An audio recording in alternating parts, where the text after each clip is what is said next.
integrate it, add wings to your career.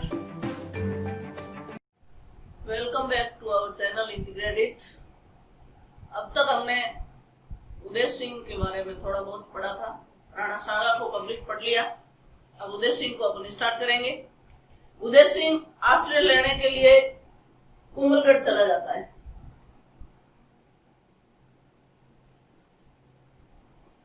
Uday Singh को पन्ना दाय बचाकर कुंभलगढ़ भेज देती हैं और कुंभलगढ़ के आशा देवपुरा है जो उदय सिंह को शरण देते हैं। आशा देवपुरा,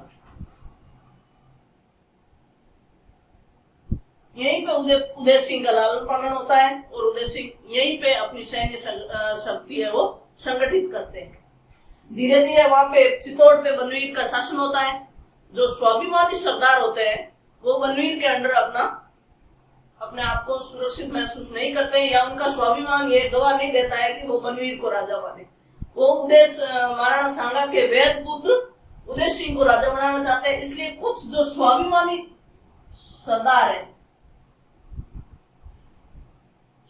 सरदार है वो सरदार धीरे धीरे एक एक करके कुंभलगढ़ चले जाते हैं सारे। इसी दौरान उदय सिंह का जो विवाह है वो सिरोही के अखेराज सोमग्रा की पुत्री से हो जाता है, जयवंताबाई। इसकी पुत्री का नाम था जयवंताबाई। अब प्राचीन समय में अपन ये भी देखते हैं कि इतिहास में विवाह भी एक तरह का राजनीतिक गठबंधन होता था। तो इस तरह से ये सिरोही का समर्थन भी उदय सिंह के साथ में हो गया और उदय सिंह अपनी शक्ति का संगठन करके मावली का युद्ध करता है। मावली का युद्ध लगभग 1540 के आसपास, और 1540 में बनवीर को हराता है।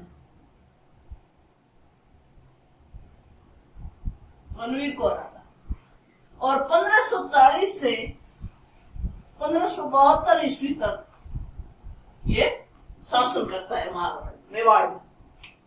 अब उदय सिंह नया नया राजा बना ही होता है चित्तौड़ का, कि इधर से शेरशाह सूरी जो सूरवंश सूर साम्राज्य का संस्थापक शेरशाह सूरी मारवाड़ आया हुआ ही होता है और चलते चलते सोच रहा है कि बीच में मेवाड़ को भी निपट लेता है।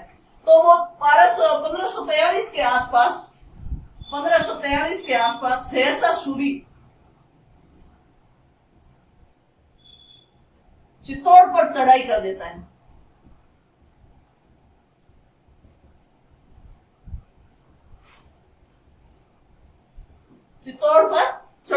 है। शेरशाह सूरी।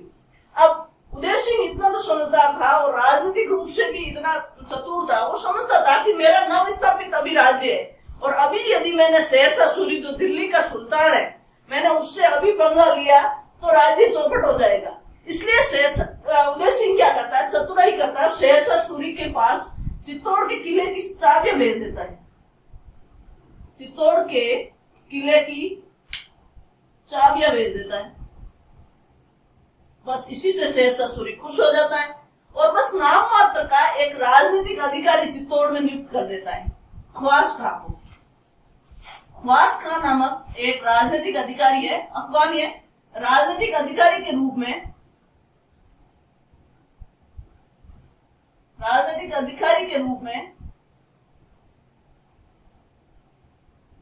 नियुक्त कर देता है चित्तौड़ में। लेकिन तभी हम देखते हैं कालिंजर का युद्ध होता है। कालिंजर में शेरशाह सूरी की मृत्यु हो जाती है। शेरशाह सूरी की मृत्यु होते के साथ ही ये जो नाम मात्र का प्रभाव था सूर साम्राज्य का उदयपुर पे या चित्तौड़ पे, जो नाम मात्र का प्रभाव था, ये प्रभाव ही समाप्त हो जाता है, उसको वहां से भगा देते हैं। तो इस तरह हम देखते हैं कि मेवाड़ है जो किस तरह उदय सिंह अपने राज्य की स्थापना करता है। और ये अब इसी दौरान 9 मई 1540 को महाराणा प्रताप का जन्म होता है।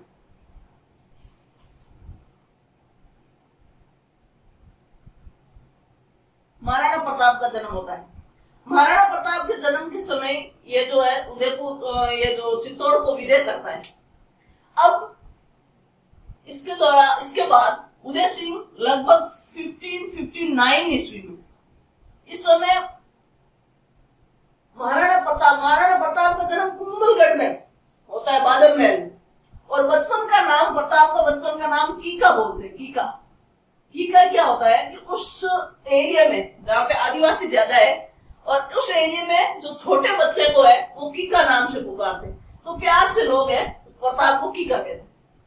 प्रताप के 1559 में प्रताप की शादी रामराव पवार की बेटी अजब्या से होती है और लगभग 1559 में प्रताप का प्रथम पुत्र होता है अमर सिंह।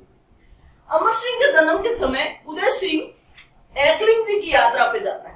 तो जैसे ही वो आड़ नदी के आसपास जाता है, उसको वहां का दृश्य इतना शानदार दिखता है कि इन घाटियों के बीच में यदि किसी नगर को बसाया जाए तो वो कितना सुरक्षित होगा, क्योंकि चित्तौड़ पर बार बार आक्रमण हो रहे हैं। दिल्ली का तो लगभग बार बार आक्रमण होता ही है चित्तौड़ पे, मालवा भी है, गुजरात भी है, चारों तरफ से चित्तौड़ पे आक्रमण हो रहा है। तो एक सुरक्षित नगर बसाने की योजना बनाई 1559 में। इस समय उदयपुर नगर की नींव रखी। उदयपुर नगर की नींव, और इसी के पास एक उदय सागर झील भी बनाई। उदय सागर झील, जब हम ज्योग्राफी पढ़ेंगे तब इसको उदय सागर झील को पूरा डीपली पढ़ेंगे। उदय सागर झील बने। उदय सागर झील लगभग 1565 में बन के तैयार हुई थी। तो इस तरह एक नया नगर बसाया, बहुत ही सुंदर और सुरक्षित नगर बसाया 1559 में। अब इस दौरान उदय सिंह अजमेर के पठान, अफगान पठान होता है, उसको भी हराता है। एक बार मारवाड़ के मालदेव भी आक्रमण कर देता है, मालदेव मेवाड़ पे। तो थोड़ी सी स्टोरी है कि मालदेव मेवाड़ पे क्यों आक्रमण करता है। मारवाड़ होता है, मारवाड़ का शासक होता है मालदेव, वो क्यों आक्रमण करता है मेवाड़ पे।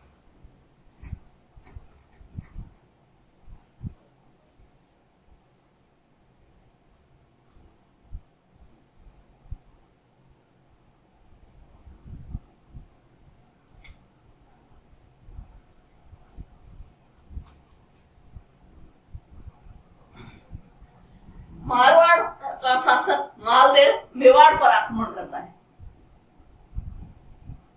मालदेव क्यों आक्रमण करता है मेवाड़ पे, उसका कारण, मेवाड़ का एक सरदार होता है जत सिंह।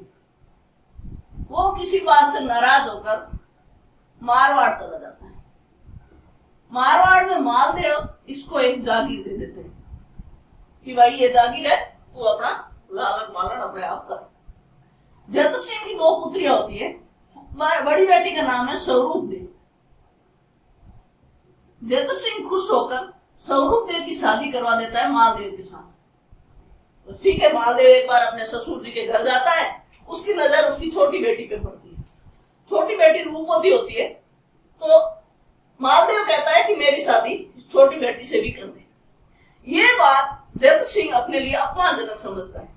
जरूर थोड़ी सारी बेटियां मालदेव को दे दे, ठीक है जागीर दी थी, अच्छी बात है, लेकिन ये, और जत सिंह मेवाड़ी भी था, मेवाड़ियों में थोड़ा स्वाभिमान ज्यादा होता है, तो ये बात जत सिंह के अपमानजनक लगी। जत सिंह इसका अपमान का बदला लेने के लिए अपनी छोटी बेटी की शादी मेवाड़ शासक उदय सिंह से करवा देता है। मेवाड़ शासक उदय सिंह से करवा देता है। फिर बस मालदेव गुस्सा हो गया, मालदेव ने चढ़ाई कर दी उदय सिंह। बट उदय सिंह अब मजबूत हो चुका था। उदय सिंह ने मालदेव को हरा दिया। इस तरह मालदेव हो रहा है। अब उदय सिंह ने और भी, मालवा का एक शासक था बाज बहादुर। मालवा का शासक था बाज बहादुर। होता यूं है कि बाज बहादुर, अकबर है वो बाज बहादुर को पसंद नहीं करता। अकबर इसको पदच्युत कर देता है, अपने पद से हटा देता है। अब क्या होता है, अपने पद से हटा देता है। अब होता क्या है कि बाज बहादुर दौड़कर शरण लेता है उदय सिंह के पास, शरण ले लेता है। उदय सिंह वैसे ही अकबर की नजरों में आ रखा होता है, क्योंकि उदय सिंह स्वाभिमानी भी होता है। तो अकबर ये कहता है बाज बहादुर को शरण नहीं देनी, लेकिन फिर भी उदय सिंह शरण देता है। इसका परिणाम यह होता है कि अकबर को यह सीधी सीधी चुनौती है, इसको शरण देना मुगलों को चुनौती था। और ये अकबर कैसे स्वीकार कर लेता। और वैसे भी इसने पहले ही अजमेर के पठान को हराकर वैसे ही अकबर की आंखों का किरकिरी तो ये वैसे ही बन चुका था। तो फिर ये शरण देके बाज बहादुर को शरण देकर उदय सिंह है वो सीधे सीधे मुगलों को चुनौती दे रहा था। उस समय अकबर धौलपुर में था। धौलपुर के किले पर चढ़कर एक बार अकबर है जो ये कह रहा था कि राजपूत के लगभग राजपूत शासक है वो मेरे अंडर में हो चुके हैं, बस कुछ ही शासक बचे हैं जो नहीं हुए। और वैसे ये अकबर की सुलह नीति थी। अकबर ये चाहता था कि ज्यादातर शासक मेरी अधीनता स्वीकार कर ले बिना किसी युद्ध के। उसका ये भी कारण था कि अधीनता स्वीकार कर ले, युद्ध नहीं हो। लेकिन उसके बीच में का एक ही राह का रोड़ा था, वो था मेवाड़। और मेवाड़ न केवल स्वयं स्वाभिमान था या न केवल स्वयं ये स्वतंत्र था, बल्कि ये आसपास की जितनी भी जागीरें हैं उनको भी आश्रय दे रखा था, उनको भी मतलब स्वाभिमान का पाठ पढ़ा रहा था। तो अकबर पहले ही चाहता था कि उदय सिंह पे आक्रमण हो, लेकिन जब ये बाज बहादुर वाला केस हुआ तो अकबर के लिए सीधा सीधा चुनौती हो गई। अब उदय सिंह का एक बेटा होता है शक्ति सिंह, वो उदय सिंह से नाराज हो जाता है और नाराज होकर वो अकबर के पास चला जाता है। वो उस समय धौलपुर में ही था और धौलपुर में अकबर ये बात कहता है कि अब उदय सिंह पर आक्रमण कर देना चाहिए। ये ऐसे हिंट देता है, शक्ति सिंह समझ जाता है। शक्ति सिंह वहां से चुपचाप निकलता है और निकल कर आ जाता है मेवाड़। मेवाड़ आकर वो सूचना देता है कि अकबर अब मेवाड़ पर आक्रमण करने वाला है। ये बात जब उदय सिंह को पता चलती है तो उदय सिंह और वहां हमारा जो सरदार है, प्रमुख सरदार, उन्होंने एक निश्चय लिया। उनका ये कारण था कि हमेशा हर युद्ध के अंदर लगभग जोर और कैसरिया हो जाता है, इससे पूरा वंश खत्म हो जाता है। उसके बाद चलो ठीक है, इस समय जब रतन सिंह का पूरा वंश खत्म हो गया, रावण शाह का खत्म हो गई, तब राणा हमीर आते हैं और इस गुइल वंश को पुनर्जीवित करते हैं। लेकिन ये कहाँ का न्याय हो गया कि आप पूरा का पूरा वंश, उसमें बच्चे और महिलाएं जोर कर लेती है, पुरुष जो केसरिया कर लेते हैं।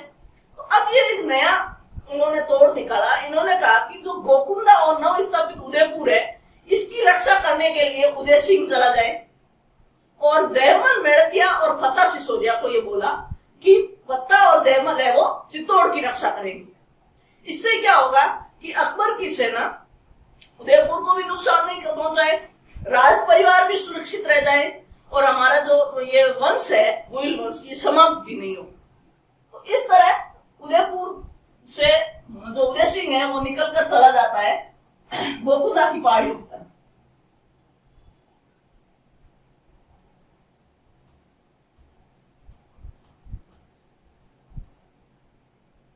उदय सिंह चला जाता है गोकुंदा की तरफ। उदय सिंह प्लस राज परिवार पूरा ये गोकुंदा की तरफ चले जाते हैं, गिरवा की पहाड़ियों में।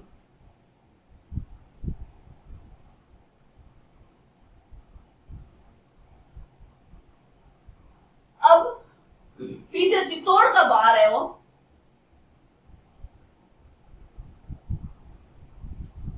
जयमल और फतेह पर आ जाता है। अकबर चढ़ाई कर देता है। ये घटना लगभग 1567-68 की है। अकबर का आक्रमण होता है।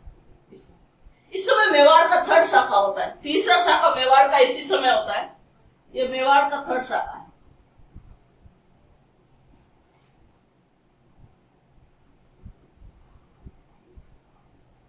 अब जयमल और फतेह वहां रक्षा कर रहे होते हैं। अकबर आ जाता है। अकबर को पता चलता है कि उदय सिंह यहां से निकल गया।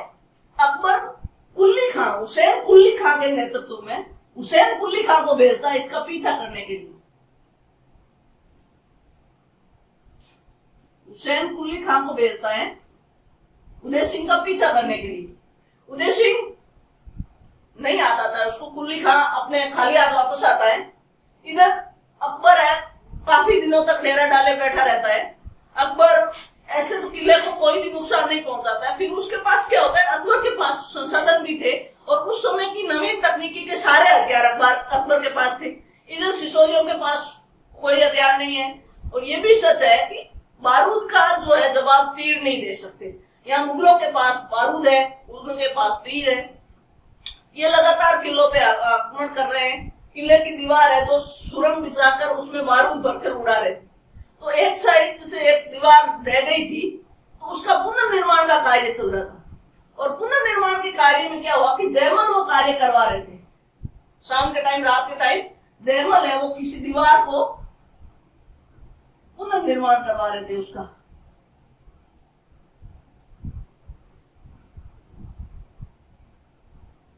पुनर्निर्माण करवा रहे थे। तो उस दौरान अकबर जो है, अकबर उस समय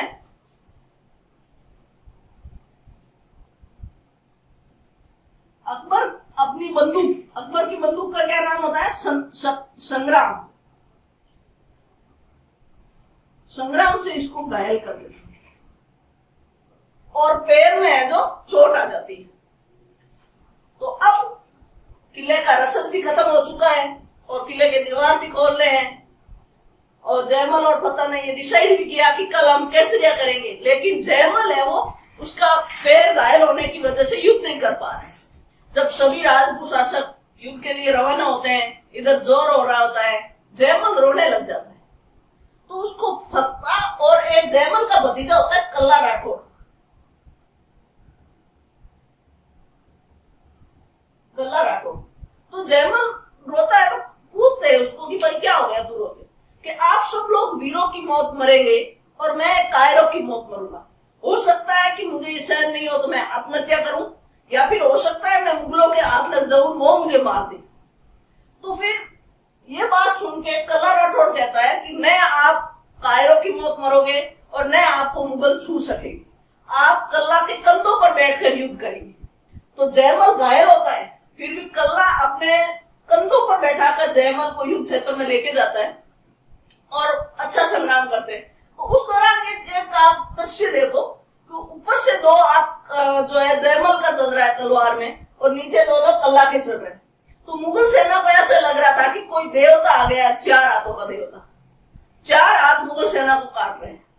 फिर जैसे मैंने आपको कहा कि कभी भी तीर है वो बंदूकों का जवाब नहीं दे सकते। तो हालांकि मेवाड़ की हार निश्चित थी, फिर भी उन्होंने बहुत अच्छे से और वीरतापूर्वक लड़ा, सामना करा इनका। तो कल्ला राठौड़ को 4 हाथों वाला देवता बोलते हैं, 4 हाथों वाला देवता। और जयमल और फतेह की वीरता से जो है मुग्ध होकर, खुश होकर अकबर संगमरमर की इनकी मूर्ति बनाना है। कैसी मूर्ति? गजारूढ़ यानी हाथी पर सवार। गजारूढ़ का मतलब है हाथी पर सवार मूर्ति बनाता है और आगरा के किले में लगाता है उसको। कहां लगाता है? आगरा के किले के बाहर।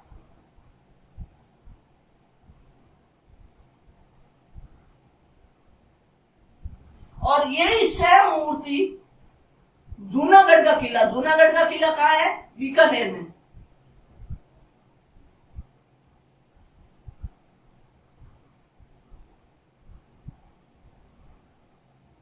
ये जो जयमल और फतेह की संगमरमर, सफेद संगमरमर बनी मूर्ति आगरा के किले के बाहर लगाई गई, अकबर ने लगाई, और यही मूर्ति जूनागढ़ के किले के बाहर।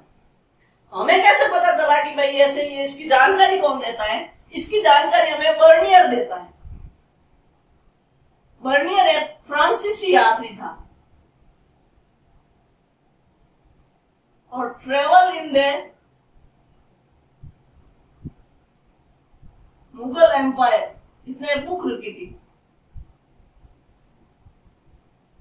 इसकी हमें बर्नियर जानकारी देता है कि जयमल और फतेह की वीरता से खुश होकर अकबर ने इन दोनों की मूर्ति मान ली।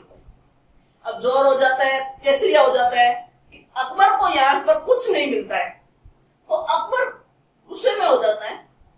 हालांकि अकबर का चित्तौड़ पर अब हो गया, अपना अधिकार हो गया, उसको कुछ हाथ आता मिलता नहीं उसको।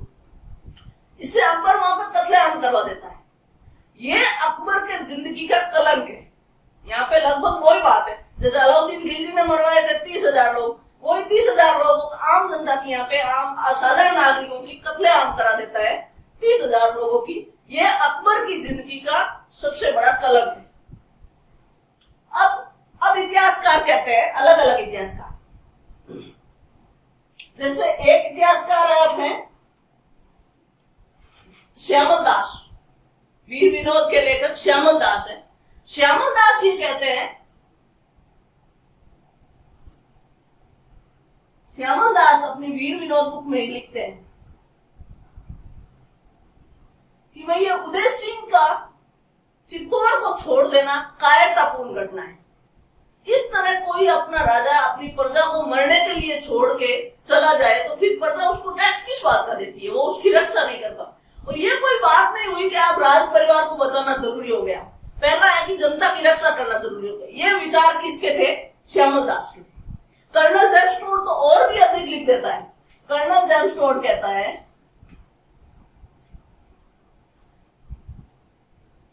कर्नल जेम्स टोड कहता है कि भाई साहब, सांगा और प्रताप के बीच में यदि उदय सिंह नहीं होता, सांगा और प्रताप के बीच में यदि उदय सिंह नहीं होता तो मेवाड़ का भविष्य और अधिक उज्जवल होता। सांगा और प्रताप के बीच में उदय सिंह नहीं होता तो मेवाड़ का भविष्य और अधिक उज्जवल होता। ये कौन कहता है? कर्नल जेम्स टोड कहते हैं। अच्छा, उसके बाद एक गोपीनाथ शर्मा है, अपने डॉक्टर गोपीनाथ शर्मा, उन्होंने उदयपुर का इतिहास लिखा। वो ये कहते हैं कि नहीं, ये गलत बात है। ऐसा नहीं है कि उदय सिंह कायर था, उदय सिंह कायर नहीं है। उदय सिंह ने मालदेव को हराया, हाजी पठान को हराया, उसने इसको बनवीर को हराया, तो अपने राज्य को वापस प्राप्त किया, राजनीतिक संगठन भी बनाया इन्होंने।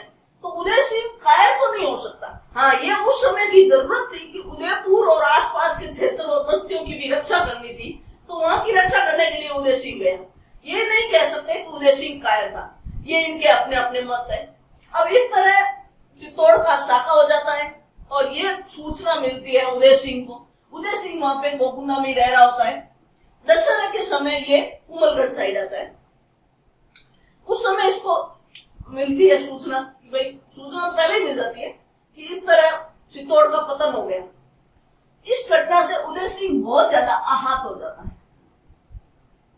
और इस आहत की वजह से वो बीमार पड़ जाता है और बीमार पड़ के 28 फरवरी 1572 होली के दिन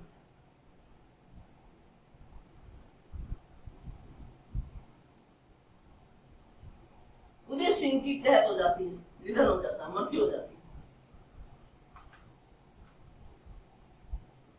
उदय सिंह की इस समय मृत्यु थी। लेकिन जाते जाते उदय सिंह ने एक और गलती कर दी। उदय सिंह की एक पत्नी थी भटियाणी रानी धीरबाई, उस पर उदय सिंह का थोड़ा विशेष अनुराग था। इस वजह से उसके निकम्मे निकारे बेटे को शासक बढ़ाते चला जाता है और हालांकि बड़ा बेटा प्रताप होता है, प्रताप को उसके अधिकार से वंचित करके एक और गलती कर देता है। उदय इसका जगमाल अयोग्य शासक होता है, बिल्कुल एकदम विलासी प्रवृत्ति का। जगमाल को उत्तराधिकारी घोषित कर देता है। किसके प्रभाव में आकर? ये आता है भटियाणी रानी